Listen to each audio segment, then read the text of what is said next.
find them, never leave a trace. Blockchain, block party, meeting face to face. Best builders in the game, working at their pace. Scrolling through the tickers, wallet loaded, ready. Diving in deep, keep the mindset steady. Builders stacking code like Tetris blocks. Innovators pushing boundaries, no padlocks. Welcome everyone to another edition of Late Night on Base. I'm your host, Bill the Bull, back at it. Man, today's episode is going to be really good. I'm honored to have Russ from Metacade, and man, there's a lot to dive in. They just announced some huge partnership with Coinbase and Base, and we're going to dive deep into that, deep into the project, the gaming ecosystem, what they're trying to build. But without further ado, I have to ask Russ, the most important question of the day is, how are you doing today, my friend? Very good, Bill. Thank you very much for the invite to come on your great podcast. I'm enjoying the sun in East Denver, which I didn't think I'd be saying at the beginning of the week. So yeah, reporting live from here. And it's been a fantastic week so far. Absolutely. I do have FOMO. A lot of people I know, a lot of friends are in East Denver, and I'm stuck back home, but I had to take care of the wife and kids. So I'm glad I'm living vicariously through you guys. But no, thanks for taking the time. Super pumped for this. You know, one of the big reasons why I'm excited about this is because it's always great to talk to real base builders on base, you know, that are changing how things are done, especially in the gaming sector, because I feel I'm very much into the gaming NFT sector as well, because I think in AI, because I think those are really can resonate with the mainstream people, the normies, quote unquote. So that's what the goal is, to bring, you know, people on chain, you know, the 1 to 2 billion users. We have to target stuff like gaming, which is what you guys are doing. And I think Base is a need for that blue chip project that's coming, that's up for grabs, and it easily could be you guys. So let me ask you this, Russ, for those listening on Spotify, maybe they're on YouTube coming across, maybe they're on Pods Media, maybe they're, you know, like they've never heard of Metacade in their life, but they want to know more. So if you don't mind, what is Metacade? Sure. So Metacade is a gaming platform built on Base. We provide 2 gaming experiences as of now. That's prize pool tournaments. So you can enter any prize pool tournaments on our website using Mcade or other Base tokens from other communities. And you can compete in hyper casual gaming, nothing too heavy, don't need to be an expert gamer, with the aim of getting on that leaderboard and winning some rewards. So it's play to earn in its best format. And we also have our own social strategy game called Gangs of Metacadia, which is very much built through and powered by AI. So we have a lot of voice agent functionality in there. We've just finished season 3, 70 players, 5 gangs. Prize pool was just over $10,000 in the end, and lasted about 4 weeks. So on the gaming side, 2 great experiences to get involved in, which anyone can, because you don't need to be a super hot gamer to do so. And then, we do a lot in AI, and we're aiming to be a blue chip business in the Base ecosystem. So been building for 2 years as well. So it's not something that's happened overnight, but we're very proud of where we're at today. Amazing. If you're watching this or listening to this on Spotify, head over to YouTube, because right now we're going to pull up some visuals. Right now you hear the website. So one of the cool things is, you know, play to earn, I think, is super powerful. And people don't realize that's a very powerful thing, because, you know, there's a lot of people out in the world that, you know, from a different socioeconomic background, right? But play to earn is a way for them to escape and to make more money than they would in their day-to-day lives. You've seen that in 2021. You know, Axie Infinity was a project that I remember that people, especially in Southeast Asia, just like were so thankful to have, because it changed their lives. So play to earn is very powerful. Russ, let me ask you this. What are your thoughts on play to earn in terms of society's impact? Do you think it's something that is super important to onboard the next wave of retail coming into chain? Yeah, I think it is, if you're using it correctly. So for us, we have free to play, we have 10-cent entry prize pools, and we have higher. And what we've realized is, based on the regions that we have our communities in, everyone has a different price point. Everyone's prepared to commit a certain amount of money to play to earn. So we just created a platform that allowed you to spin up your own tournaments and dictate all of that. So if you want a 5-cent entry, you can have it. If you want a $2 entry, you can have it. But we allow that to be your decision. It's not for us to dictate, because we want users from all around the world to use it, and we don't want to price anyone out of the situation either. We also put up prize pools as free to play to get more people engaged as well. But I think play to earn is here to stay. I think making it available to the masses in an affordable way with games that you can easily pick up and run with is the place we've chosen to focus on, because there's a bigger chance of mass adoption, and that's kind of being proved in the numbers. The people coming on chain to play is increasing by the week, and we're seeing those kind of early green shoots of adoption coming our way. So yeah, we're very much a big advocate of it if used in the right way. I love to hear that. And, later on this episode, I can just tell the passion that you have from what you're saying. So I want to get deep into you as a person, what's driving you to make this, because it's not easy. So we'll get into that later. But all right, so you have the play to earn aspect. You also said there's an AI element as well. Can you elaborate? How does that work in the gaming sector? Yeah, absolutely. So the AI we utilize is primarily voice AI. So to take a step back, Gangs of Metacadia has been primarily built using AI. So there's a kind of a functional development part of AI that we use. But in terms of the consumer experience, we have two agents, Mark and Alex. Alex speaks 5 languages. And you can interact with him. If you connect your X account to the agents, you can converse in a very personal manner. They'll do a deep dive on you, make recommendations. Ooh. You can ask them everything. You can get that experience at agentic.metacade.co. And we've utilized that voice AI across gangs. You can talk to the gang leaders about the game. You can interact with them in real time. Voice for us is the next frontier. We believe this year in 2025, it'll be voice, then really well-developed avatars.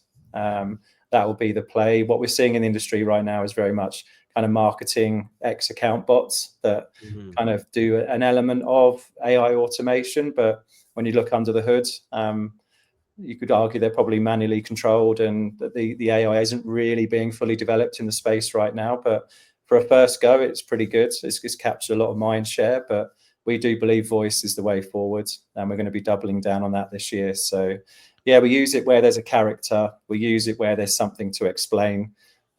Just using voice AI for FAQs is such a far more enjoyable experience than trying to ask a number of questions around a project or a contract or something like that. So yeah, we'll utilize it where we feel it's necessary, and we're just doing it more for consumer experience, and allowing people to learn far quicker, but in a far more engaging way. So AI will be everywhere in what we do, but just more to do with consumer enhancement rather than we're building an AI bot or an agent that does this. It's pretty crazy how AI is just progressing so fast. Hmm. Did you expect that, like when you first started Metacade, that AI will get to a point where it's now? Absolutely not, no. I think if I go back to just over 2 years and realize what our initial scope was to where we are now, it's a wholesale change. And that's down to technology advancement being so quick, the quality of individual I've been able to attract to the business. I mean, it's very much based on the people that you bring in. And luckily, our development team are highly experienced, kind of ex-Amazon, blockchain AI specialists. And when you get people of that kind of senior level coming in, it opens up a whole new set of product conversations. And I think Gangs is proof of that, because they've built that from the ground up. The voice agents are proof of that. Tournaments coming out in next week or two. People will see, wow, this is like really hardcore applications can be built and deployed quickly, and AI is a big component of that. Yeah, it's one of those things that I don't think it's really people in the real world, outside of on-chain world, grasp at how things are progressing. Like, I think people are really going to be in for a shocking surprise as things progress. But I digress. All right. So one of the things I want to know, though, before I get into the partnership deal, is the last thing is, okay, so you have this play to earn, you have this AI all together in this gaming platform that allows people to create their own, I guess, play to earn type metrics, but how does the mechanisms work for, like, do you need to be a crypto native to understand how to, say you play to earn, you make some sort of token monetary payment? What's the mechanisms on there? Like, do they need to have a technical knowledge of what a wallet is everything just kind of handled for them behind the hood? How easy do you make it for gamers to earn crypto? Okay, so two things. We have a standard. We use something called Clerk, which just allows people just to sign up with their Google account or Okay. one of their social accounts. That's pretty standard now in gaming. Most people have achieved that. We have a real preference and encourage the smart wallet use at Coinbase because it's such a far more consumer-friendly experience, and because we have Paymaster in place, which supports the gas transactions, so it's gasless.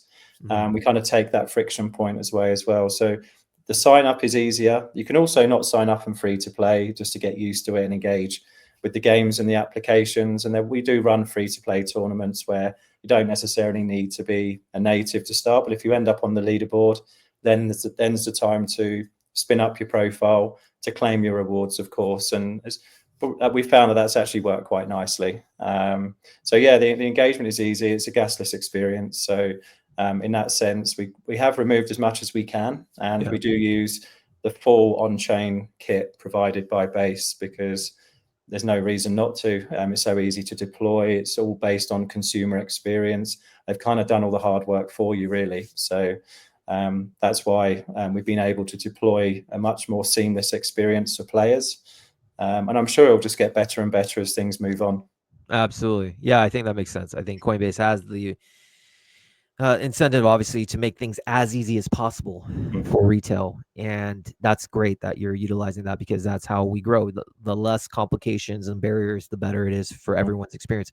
All right. So the big news yesterday, we need to talk about this because, this was breaking news, and we're going to show this on, and I'll just quote the tweet. Our biggest partnership yet. We're proud to announce that Metacade has been selected as a partner of Base and Coinbase to launch their new L3 Appchain. This is a massive step forward for Base, for on-chain gaming, and for Mcade.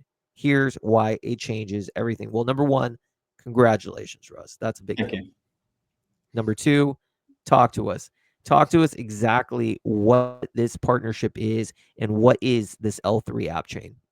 Okay, so about 3 months ago, we were approached by the Base team and parts of the Coinbase team to see if we'd be interested in running a test net with them for the products that you see today, the Appchain. So the Appchain is an L3. It sits on top of Base, and it's your own blockchain. So I suppose the nearest thing in the market that you would consider straight away is maybe a subnet on AVAX, for example.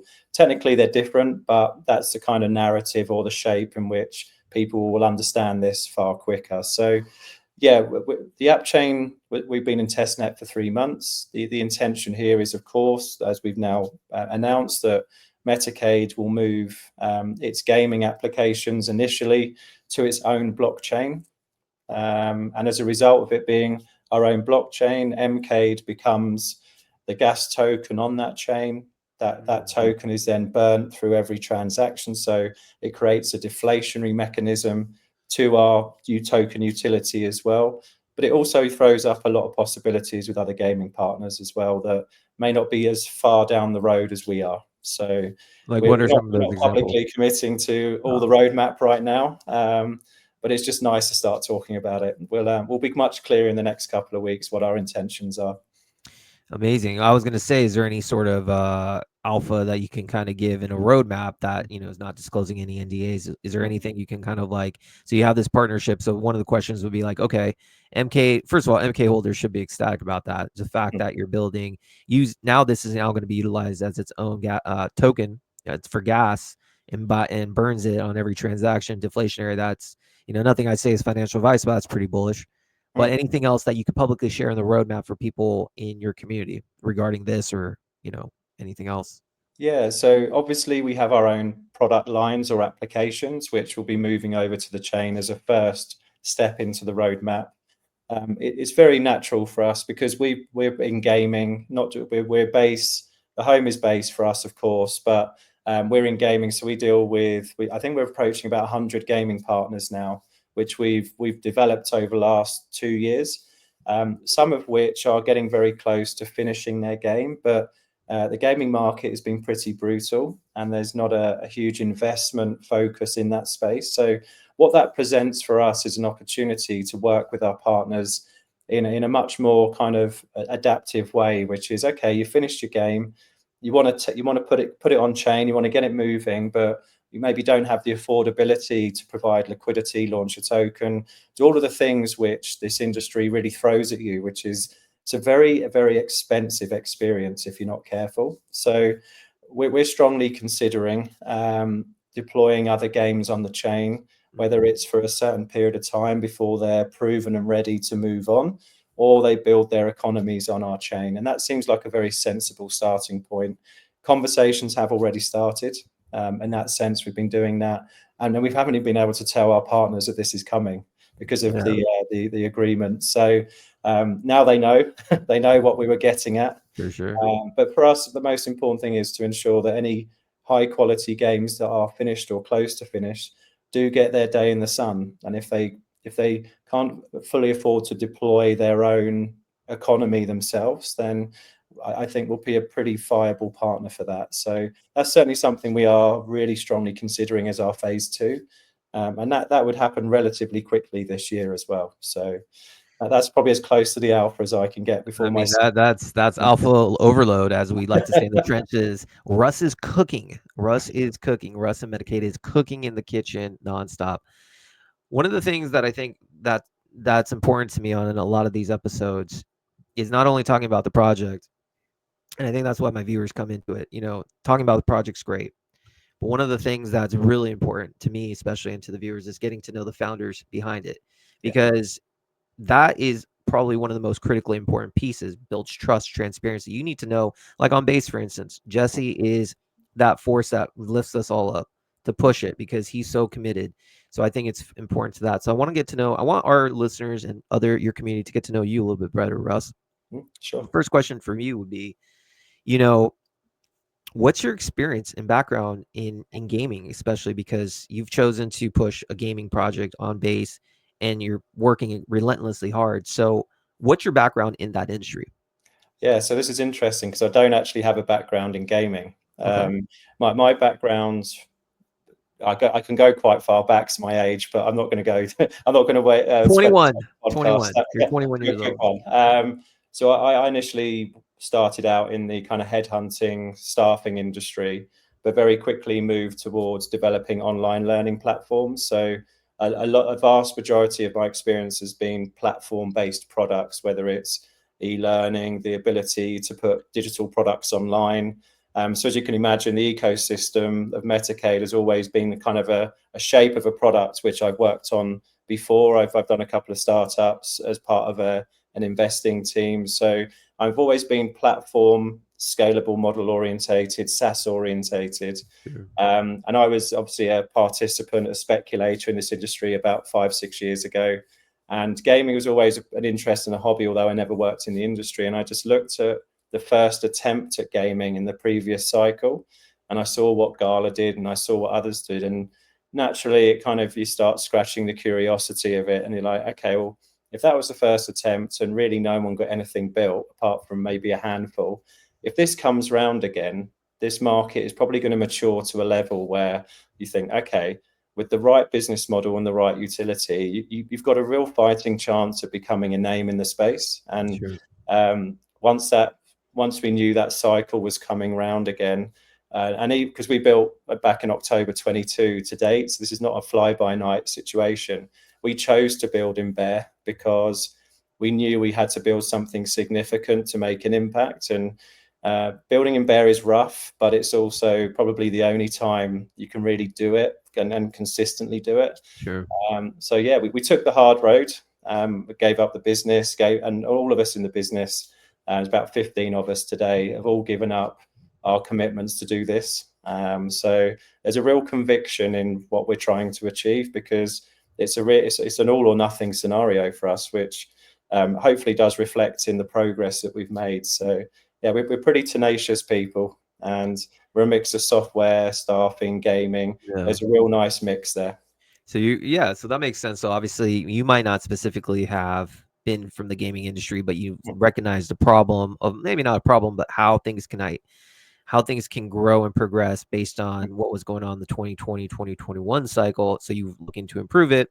And as a founder, as a leader, as any, an entrepreneur space, I talk to entrepreneurs all the time. It's important that you don't have to be an expert in that field, but as long as you surround yourself with the right team and put them in places to succeed. Like, you might not be an expert in the gaming developing, but I'm sure you have someone on your team who really understands it, and you've surrounded yourself. And that's what a project leader is supposed to do. So I think that's important. We got two of the best. The first thing I did once the team was established was hunt down Jamie King, who's ex-star Rockstar Games, GTA. Jamie came on board as an advisor probably about 8-9 months ago now, because we needed that kind of scalable view of in gaming. If we do this, how does this typically play out? For and sure. obviously we got Dan as well, who was at YGG for a number of years, been in crypto gaming from the very, very beginning. So I've got that lovely Web 2, Web 3 advisory capacity in gaming, plus the core team that are building the products love gaming. So I'm kind of the one that's been left out, but the reason for that is my focus is commercial scalability. Absolutely. So I look at it as a productized platform rather than I love gaming, I want to build a game. And I think that's why collectively we've got a real edge in the space now. Yeah, it's something unique. So let me ask you, what makes you, and your passion is contagious, and you could just tell. And like, you building in a bear, as you said, is not easy. It's extremely hard. A lot of people question themselves as to, why am I doing this? Isn't bulls coming? Like, you have to be so committed to building a bear in any project, especially in crypto. So where does this passion, what drives you to wake up day in and day out to work on Metacade? It's a good question. It's purely down to the fact that I absolutely love the industry, but I also really don't like a lot of it at the same time, in the sense that I genuinely believe you can build unicorn businesses in this space. And I feel like the time we're in now is ripe to actually, like, for example, Base is a great example where there's probably thousands of builders who have shipped something, right? So there's this very flat builder structure, and we've got it. Our job is to build skyscrapers and start building the economy up on a chain. And for us, for me, my passion is to prove that you can build a sustainable business with great products, great consumer experiences, with the right team, and in many ways prove that there is a path. It's not about coming in for a cycle and leaving. It's not about shipping a product and saying, great, I put something on chain. I think that's awesome. And I think Base have done a great job in making that accessible. But for me now, like, the maturity of the economy is ready, and we're starting to see really great teams and builders coming in and building far more sophisticated experiences, products, growing their teams. And for me, I see it as a natural bubble in innovation, that what comes from this cycle is there'll be some established businesses that come out of this, and 98% will disappear, never to be seen again. And that's the exciting part, is being left once everyone goes on vacation until the next cycle, knowing that we have something that we can just carry on with. And that's where the passion comes from, because I want to prove that's possible. And the way we're building our products and our utilities will suggest that we can be sustainable irrespective of cycle. And that is something we really want to get ticked off, to prove that there is a way. And all of us are giving up proper jobs to do this as well. So Yeah. there's also that fear of failure. There's also that drive Sure. to succeed. It's whichever way you look at it, everyone's turning up every day. I mean, that's the recipe. Sometimes you're in a situation where failure is just not an option. No. And yeah, it seems like in this case, it's not an option for you guys. Last question to you is, as an entrepreneur, it's not all roses. It's not all sunshine. We all know that. To get to where you are, get this Coinbase partnership, didn't happen overnight. Entrepreneurs need to, I like telling stories of, like, maybe some struggles that you've encountered as your journey that you may not have anticipated, but how did you overcome it? So do you have anything off the top of your head that has been something that presented yourself as an obstacle for Metacade, but you were able to work through it? Any advice, any lessons you can share? Yeah, I mean, the one thing I will say is it's a double-edged sword, what I'm about to say, and that is that choosing to be public in the space comes with the ability to build trust and longevity. But my goodness, in bad market conditions, it puts the individual, in my case, me, because I'm the face of the business, under incredible scrutiny. So I've had this conversation with a number of people this week at the ETH Denver. They're deciding whether to go public and be doxed, as we say. Sure. And it really is a decision you need to think about very well, because if you're planning to build something with longevity, yes, you might pass, you might fail. That's life, that's business. But the impact on you as an individual is something you need to be very wary of. If I was in my 20s doing this for the first time, I'd run for the hill. And that's where this industry needs to mature and understand that people are running these projects as businesses. They have a life, they have families. Sure.